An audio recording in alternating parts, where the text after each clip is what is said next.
Imagine our future president and his or her political party make the following statements on Inauguration Day.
You have just read a statement of the U.S. Catholic bishops using the Catholic social teachings on economic life.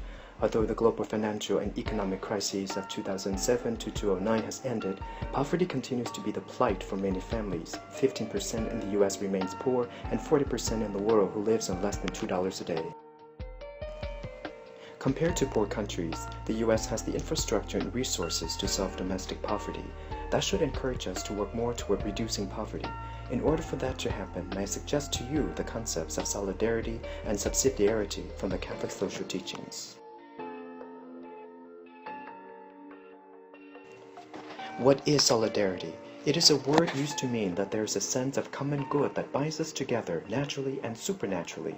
Pope St. John Paul II said it best in his encyclical Solicitudo Rei Socialis that we are all responsible for all because we are all related to one another as a human family. His successor, Pope Benedict XVI, confirmed this in Caritas in Veritate, that it is not by isolation that man establishes his worth, but by placing himself in relation with others and with God.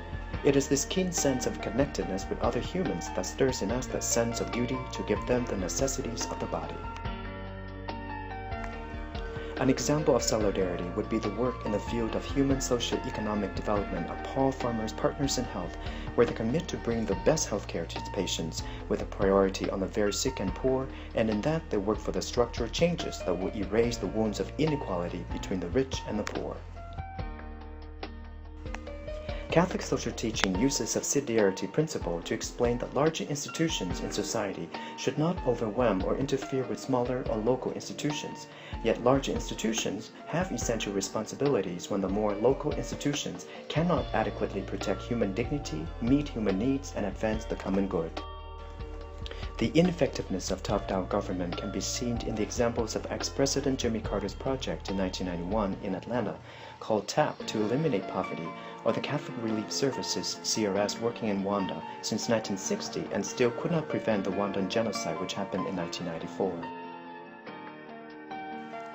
Philosopher Peter Singer said it best: huge shipments of food can destroy local markets and reduce incentives for local farmers.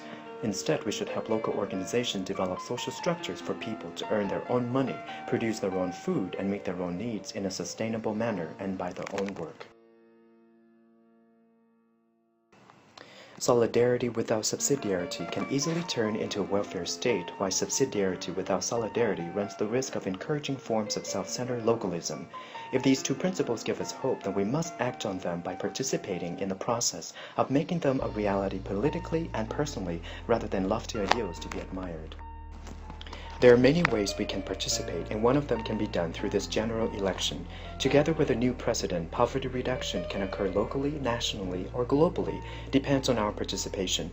It is a noble privilege that you and I have, and I encourage you to take advantage of it as much as possible. Thank you. Created using Powtoon.